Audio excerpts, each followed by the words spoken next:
everyone. I'm Kasey Husen, your host of Spirecast today, and we're going to be bringing conversations that help you thrive in ministry. In fact, today we're going to be talking with Dr. Charity Byers about navigating pressure and anxiety in ministry. Dr. Charity Byers is the CEO and Chief Psychologist of Blessing Ranch Ministries, and she is the co-author of the book Unhindered: Align the Story of Your Heart. Charity has a PhD in counseling psychology, and she primarily cares for Christian leaders through one-week intensive experiences at Blessing Ranch Ministries near Tampa, Florida. So we want to welcome to the show Dr. Charity Byers. Hey, Kasey. Hi, Dr. Charity. Thank you so much for joining us today. We've got some great questions ahead and look forward to gleaning some wisdom from you. Yeah, pleasure to be with you. Looking forward to the conversation. Thank you. Well, you work with lots of different ministry leaders and teams in different contexts. And what are some of the hidden ways that you see leaders are shouldering too much pressure and anxiety than might be healthy? And just a secondary question there, what might be some common indicators that people are operating under some intense pressure and anxiety? Okay, well, I'll start with the second part of that because I think, for some people, it's just pretty obvious. They're very aware that they're wrestling with anxiety and too much pressure. But there's a lot of other people who too easily dismiss it and just don't simply pay enough attention to what's going on inside of them. So, some of the things that we can be looking for to really discern whether we've got too much anxiety in their life can often be somatic things. Our body really does tell the story. So, if you just have that little knot in your stomach that won't go away and it's just constantly with you, it's telling you something. Even digestive issues or upset stomach, things like that you might dismiss as I ate something weird today, they really can almost be signs of anxiety. When you can't sleep or you're having disrupted sleep where you're up in the middle of the night, you might say, I don't even have anything on my mind that was keeping me awake, but yet it still can be the product of just that built up stress and pressure that's in your life. We can see signs of anxiety in other ways too.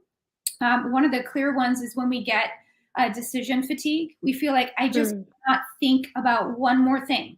Don't make me make one more decision. Don't ask me what I think about that. I just can't handle one more. Or, similarly, when we just start second guessing every decision that we make.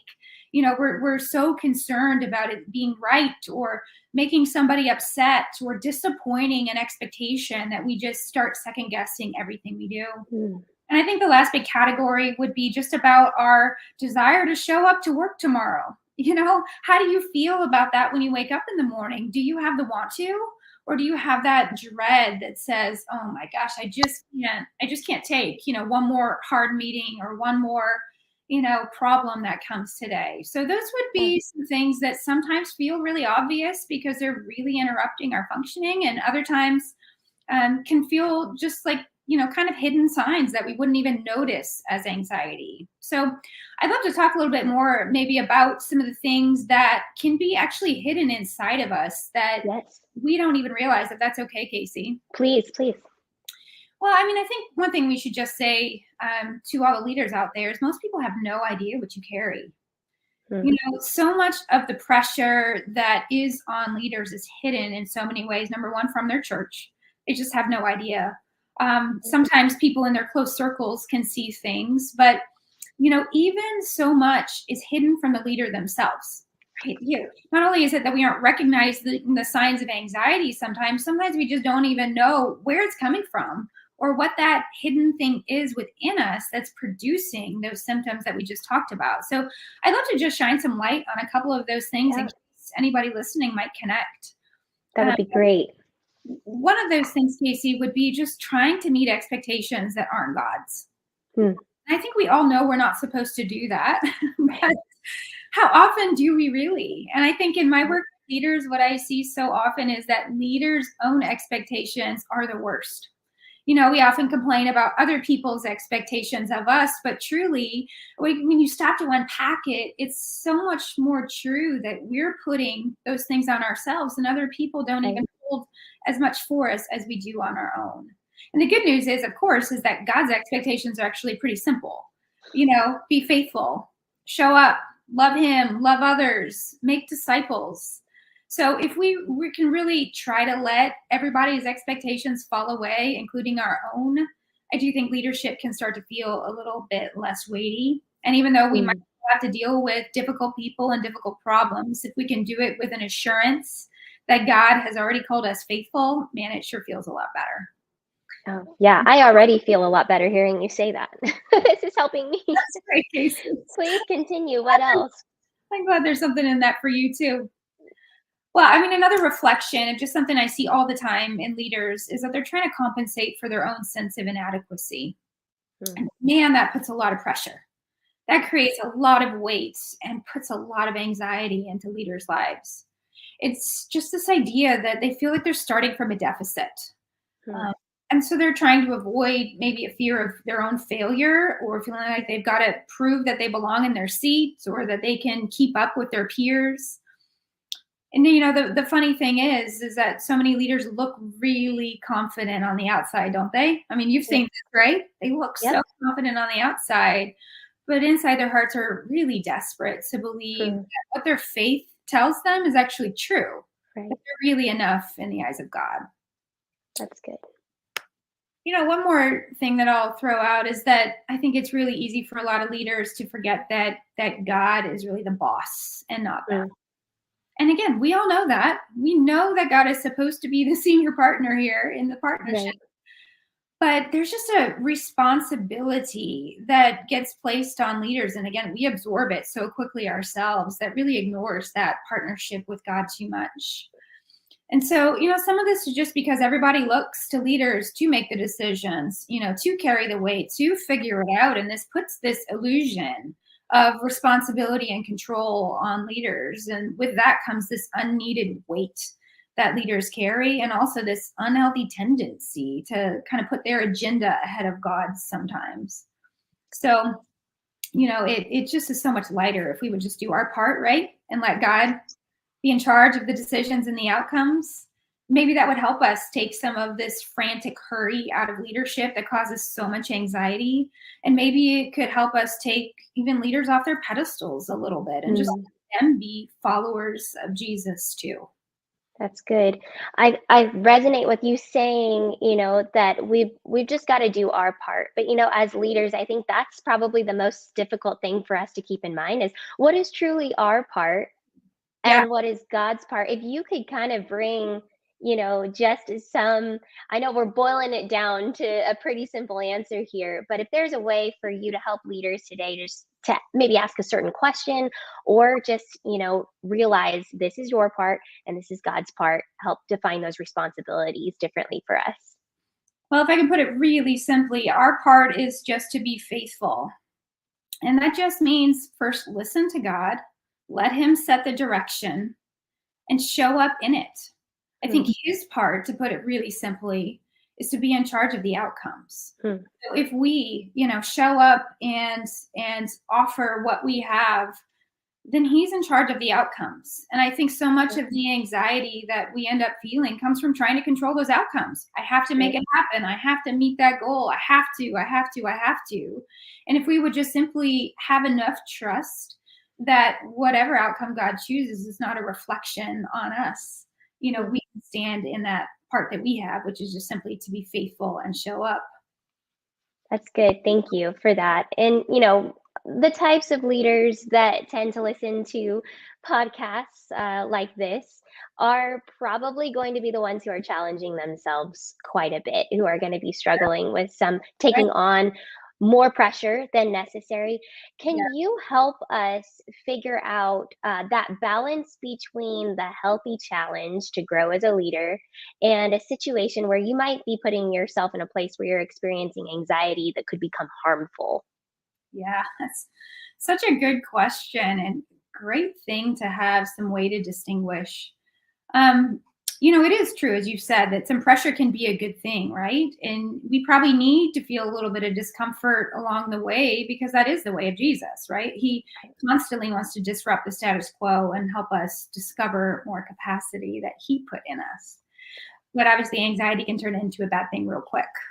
when we don't have the ability to manage ourselves through it, and we're just left overwhelmed and unable to grow and even want to run away from the roles that we've been called to. I know I've been there, and I know maybe many of those listening have been too. Mm-hmm. So how do we tell the difference between being in the middle of what could be a healthy challenge and what will just take us under? So I think to explain that, the first thing that I'll say is, what can we not look to determine that? And that is, we can't look to just the degree of the challenge itself, right? How hard is it? It's not just that simple. I think what we have to really look to is our degree of resilience. So, when we're talking about resilience, it's important to be clear here that we're not talking about like the shallow grit that just comes when we stuff things and ignore things and we push our way through. We're talking about the kind of resilience that's real grit. It's a product of how much we've actually invested into our emotional and spiritual health. And when we've done that, that's how we find this ability to reset our hearts when we're reeling from the pressure or the expectations or the unsolvable problems. So if we want to get kind of practical about this, here's a question that we can ask ourselves to kind of determine whether we've got the resilience it takes to let this become a place where we can grow, or whether it's going to be something that just takes us under. And the question would be this: am I coping or am I conquering? So coping means that we're just counterproductively spending our energy self-protecting and self-preserving, right? Conquering means that we're productively managing our hearts when the anxiety hits. And so we're able to actually learn what God wants us to learn in that moment. So there's a term called the window of tolerance. This comes from Dr. Dan Siegel. The window of tolerance is talking about this like optimal zone of arousal where you can function well, think rationally, and not be overwhelmed. And in challenges, right, sometimes it is going to push us outside of that window. And it probably needs to if we're going to grow. But the problem comes when we're continually operating outside of that window, when we're in that constant state of stress, pressure, and anxiety. And that's where we can no longer conquer, right? Or in other words, grow. Sometimes it's our past trauma that robs us of that ability to return to that window of tolerance, or sometimes it's just we don't understand ourselves well enough and we don't know what to do, how to manage our hearts in that moment to get back to that window of tolerance. And so what happens is when we're outside that window of tolerance for too long, our hearts just start to scream at us to cope, right? That's all we know how to do. And so we go in this zone of coping rather than conquering. And this is where we're self-protecting, we're self-preserving, maybe even self-medicating. And, as leaders, it can be really easy to dismiss the ways that we're coping and just kind of mistake them for what we're supposed to endure or what we're supposed to do as leaders. But we've got to pay attention to those little voices that are telling us, like, run away, go home and drink it away, perfectly perform your way out of this, grab control wherever you can find it, and things like that.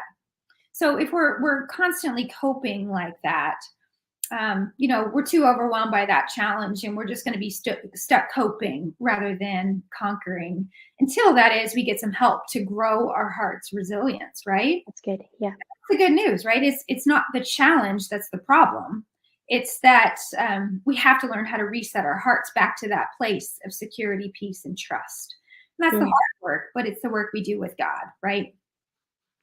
That's great. And what routines might you suggest for leaders to avoid succumbing to the pressures of ministry or anxiety, or to really, refocus ourselves on gaining that resilience, building that resilience? Are there any particular routines or rhythms we can be in as leaders where we build that ongoing while also getting the rest we need to move from coping to conquering? Yeah, I think, there's several things to say about that. One is just that we really need to slow down, right? And I think we all know that, but it is so hard to do in the practical day-to-day of leadership. It nearly feels impossible. But when we're running hurried, we're missing the moments to even realize what's happening inside of us. we don't notice, the little tiny triggers that are going on that invite us to get curious about our hearts.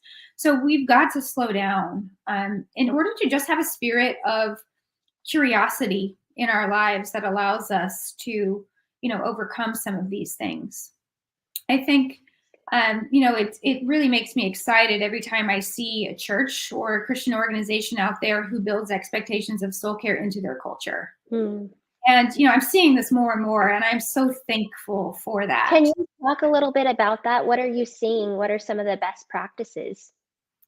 Well, there's a few things. I think, on a short-term level, like in a daily rhythm, some churches are doing things like having just a reflection or prayer time built into the workday. So it's the first thing we do. We don't jump into work when we get here. We take a moment of slowness and quiet, and we center our hearts and we invite God in. I see churches doing, monthly prayer days or reflection days. And, the reality is a lot of people don't take them when they're offered. So we need to hold people accountable to that. But I think it's a great rhythm. Some churches out there are even building into their budget and to their rhythm to send staff regularly through intensives at Blessing Ranch. And I think that's amazing that they are proactively and preemptively, planning to care for their staff in that way. And of course, sabbatical rhythms are important too. And, it oftentimes would be a 7-year rhythm where at the end of that length of service, there is a gifted sabbatical that can be an intentional time of soul care, recovery, and growth for leaders. So that would be a few examples that I think are amazing and super exciting. I imagine there are some people who are listening and, they're listening to the rhythms, the daily things they could be doing, or maybe even how their staff teams could support them better or how they could lead out in that within their churches. But maybe they've been experiencing this so long. The pressure has been so long, the anxiety, all the things you've named so far, they're checking those boxes off saying, this is me. When might someone know that they need a longer break from what's going on? Yeah, that's a great question. Because the reality is so many leaders just push through way too long. And so I think often we need to be willing to take those breaks much sooner than when the crisis hits, right?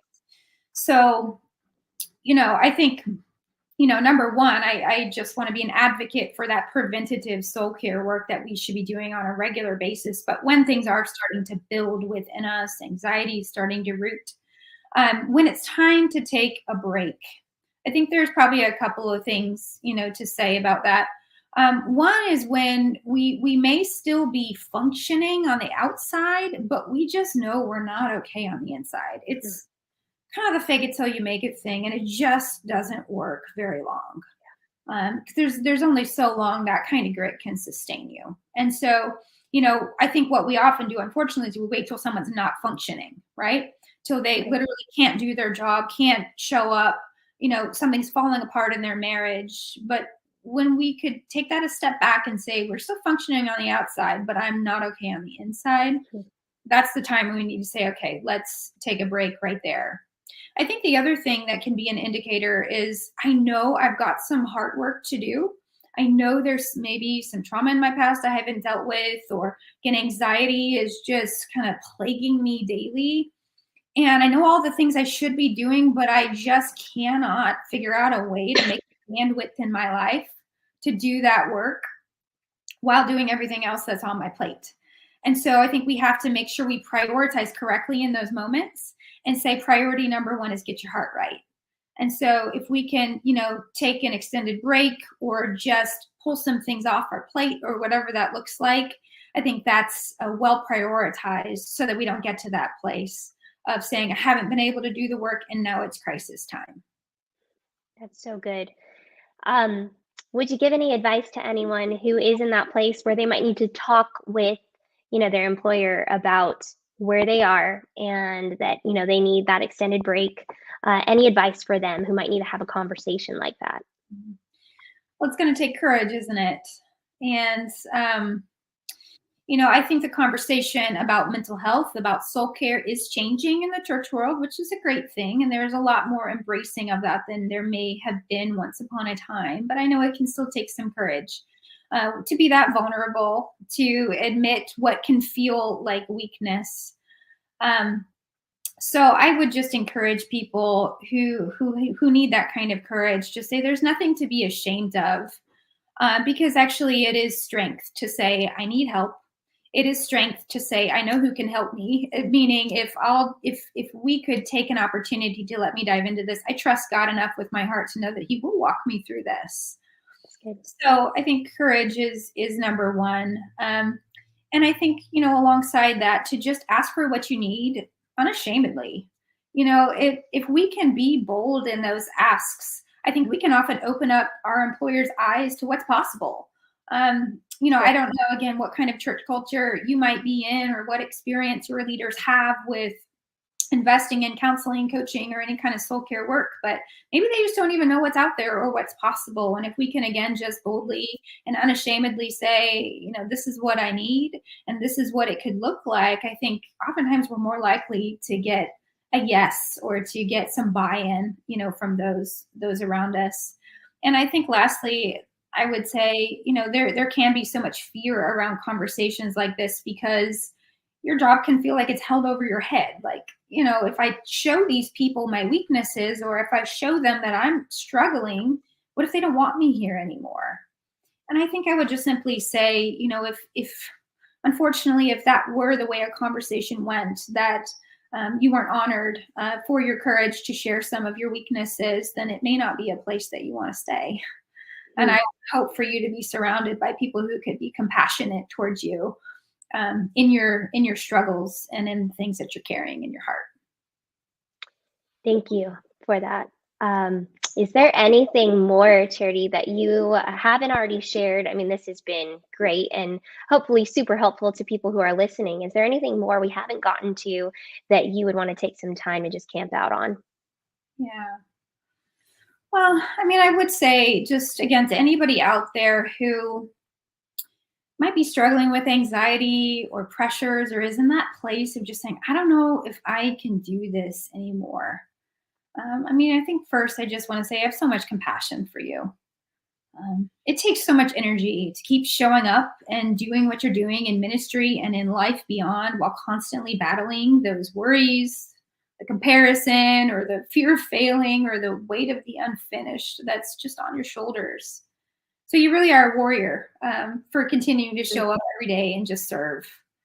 But I do want to remind you that this does not have to be your way of life. You can expand that window of tolerance to come back to that term.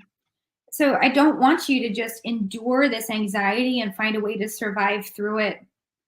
I hope you can step into some heart work with a counselor or with a coach and find the roots of this anxiety and pressure in your story and let your heart be guided, to a greater place of peace in the middle of chaos that might be around you. And just remember that God is truly ready to help you with it. He's not disappointed in you for that.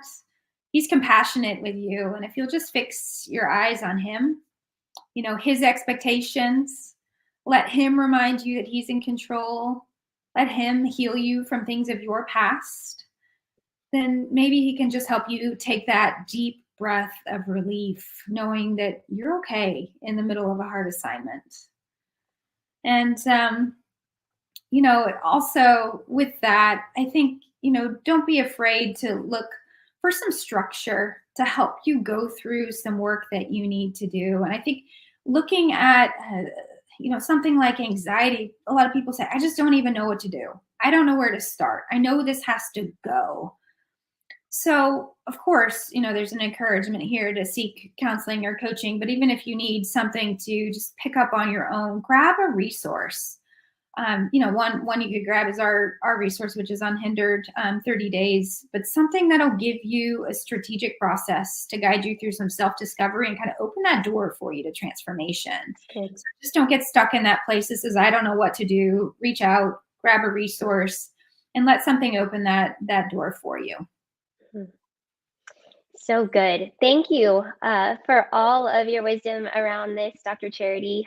This has been great for me personally too, as someone who struggled with anxiety for quite a few years. Just before my kids came, it was pretty debilitating at times for me, and I get to spot little things here and there that give me, those warnings that I might be doing too much and moving into more of a coping position rather than a conquering. And I would just want to encourage people out there too that healing can happen through some intense work, and that it's possible to get back out there and do things confidently again from a conquering perspective.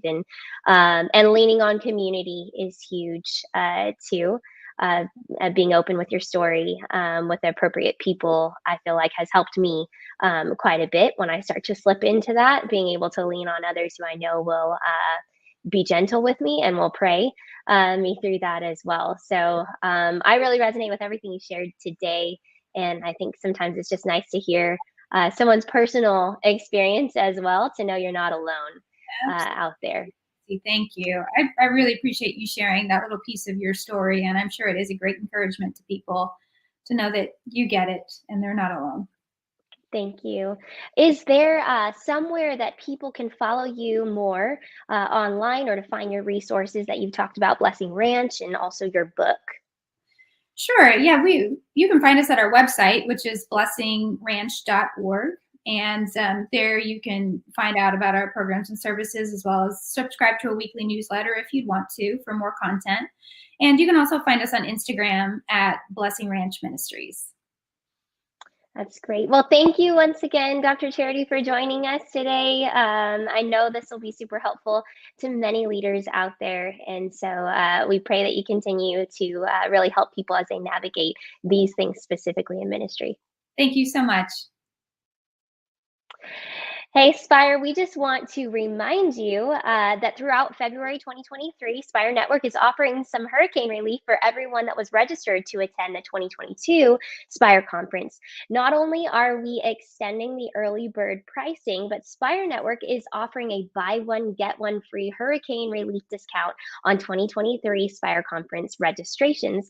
All you have to do is simply go to the spire.network website under events. You can select Spire Conference 2023, click on the Register Now button, and type Hurricane into the access code line above the registration options to receive one free registration for every purchase registration for the 2023 conference that's going to be in Nashville, Tennessee, September 26th through the 28th. And remember that this discount, it's only available for a limited time, and it's going to expire on February 28th. So make sure to take advantage of that. But we want to thank you all for joining us, either listening or watching Spirecast today. We hope it was very helpful for you, and we will see you again next time.